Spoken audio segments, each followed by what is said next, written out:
Which step of a fix and flip is the very hardest? After I've done hundreds of fix and flips myself and working with hundreds, if not thousands of other investors, I can confidently tell you which step trips up people the very most.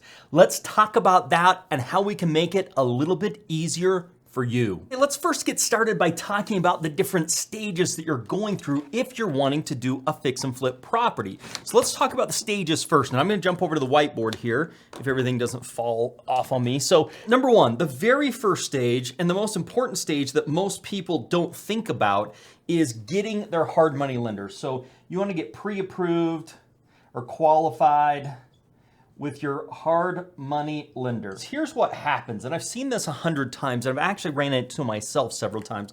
When I first got started in real estate investing, I would spend all this time, I'd go find a property, and when I found the property, I'd call a hard money lender and they'd say, oh, you know what, we're out of money.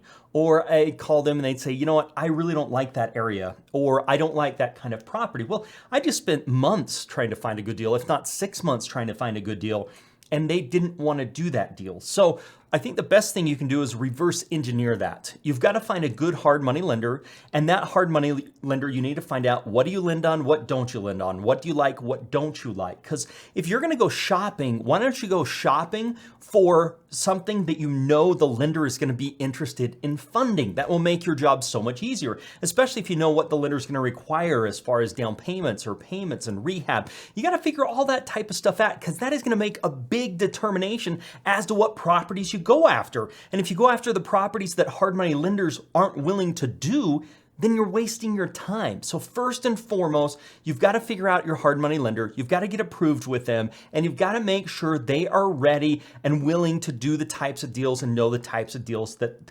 you're going to want to do. So it's more about you finding deals that they're interested in rather than you just finding deals and trying to find somebody interested. It'll save a lot of time, headache, money, and potential profit loss by starting with that. So step one is finding that hard money lender. Step number two, once we found the hard money lender, we've got all approved, we know what their qualifications are, we know what properties they want to do. The next thing we got to do is we have got to find some deals.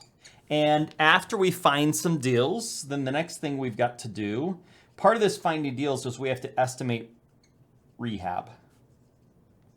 We have to estimate value and also costs, the cost of resale. Now, once we do that, then we have to get contractors. We have to get licensed and insured contractors, go to the property to get bids. I think my pen's starting to really die here. It's time to move.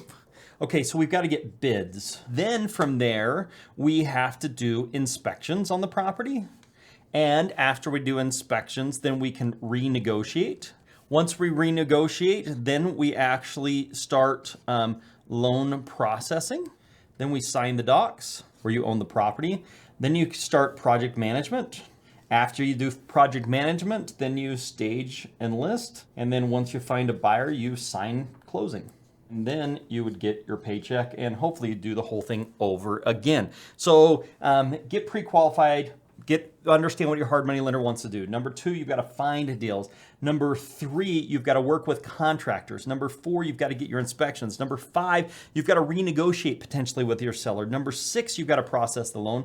Number seven, you've got to go to closing. Number eight, you've got to project manage the project, make sure it's done on time and on budget. Then number nine, you've got to stage and list the property. Number 10, you've got to show up to the closing and get that closed. And then you should get a paycheck, and if you do it smart, you start all over again and start the whole cycle. Well, you might be able to miss that step because you should have a good relationship with your hard money lender, but it doesn't hurt to check and get that going. Okay, so of these 10 steps, which one do you think is the very most difficult? Well, I'm gonna let you guess on that because there's two that are difficult and there's one that I find is a major problem. So let's talk about it. So I'll tell you, let's get a different colored pen here. This is what can be really difficult. I don't know what color this is, but project management I find is a major problem.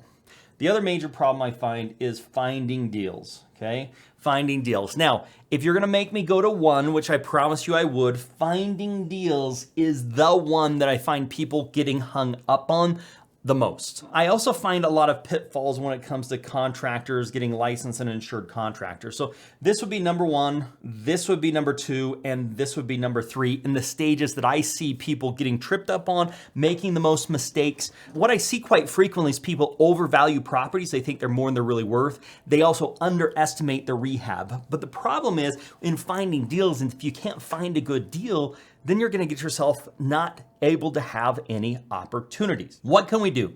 How can we make finding deals a little bit easier? And how can we find rehabbing projects and getting contractors' bids a little bit easier? Well, one thing that I look at with this, as far as finding properties, a lot of people are trying to purchase homes that are on the MLS, and especially if it's a very competitive market, it's gonna be difficult to find those, because why would someone wanna sell you their property for less money than they could sell to somebody else if it's in good condition? So typically what we're trying to do is improve the value of the property. If we're improving the value of the property, we're doing value add, making it better, putting in new kitchens, doing those types of things. But if the property can be sold the way that it is, it's not as exciting for somebody to sell the property to for a discount.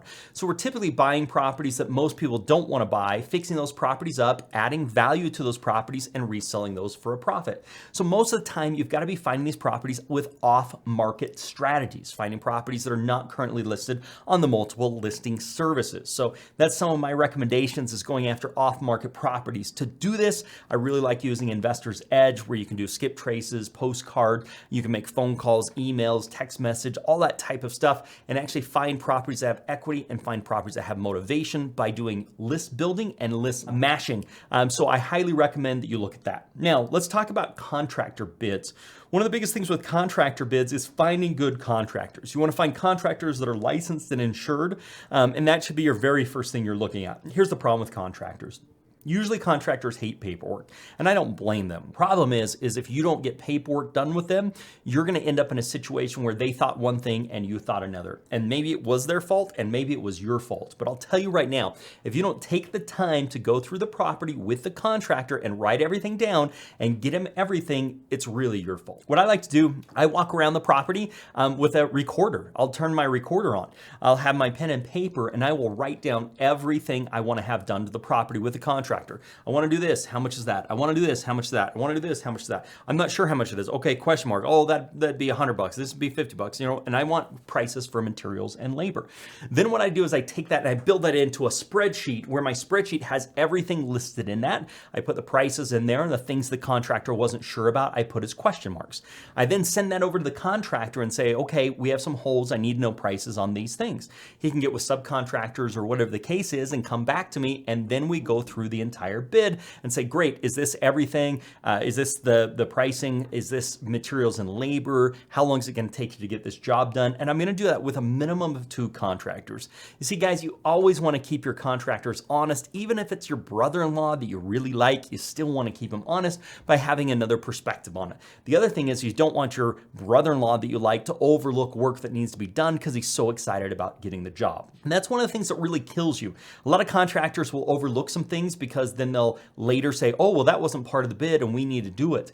You need to make sure everything you can see that could be part of the bid is part of the bid. And then you're only dealing with systems. If something went wrong with the roof or the foundation or the HVAC or the plumbing or the electric, the plumbing also meaning like the sewer pipe and that type of stuff coming in, that's when you're going to be caught with a surprise. But other than those items, you shouldn't really be caught by surprise with anything else unless the property has some vandalism or something like that. But barring those things, everything else should be something that you are aware of. So getting 2 licensed contractor bids is going to be one of the most important things. Now, one of the things that we do is we provide project managers to help out with that process, and that has been very successful, and our customers and members have really enjoyed that. Okay, next, let's talk a little bit about project management, which is my number 3. Again, number 1 is finding properties, but number 3 is project management. Most people don't like to hold their contractors accountable, and that leads to a problem. So I like to let the contractors know up front what my expectations are.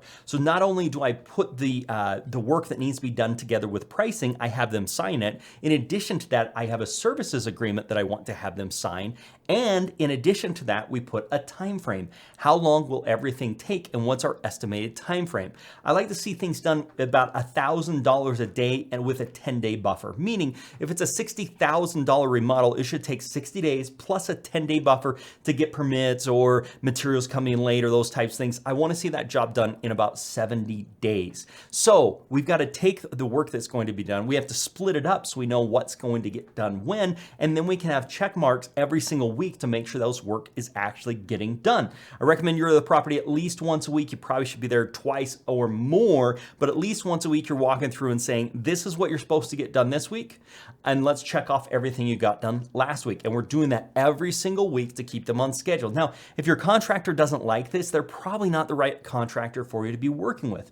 One of the things contractors are notorious for doing is going around and overcommitting and then under-delivering, where they get a whole bunch of jobs and they spend an hour on each job but never get any of them done. That is not the situation that you want to find yourself in. Now, some of the contracts and forms, we have some carrots and some sticks built into those, which can work out really well in helping your contractors get stuff done and putting you at top of the list. So, while finding properties might be the hardest of all these steps, it has its own pitfalls. That's why I've put together our Find Fund Flip system. It's designed to walk you through every step of process along with using our software and help finding deals. Check out my Find Fund Flip system over at dohardmoney.com. Thanks a lot and make it a very profitable day.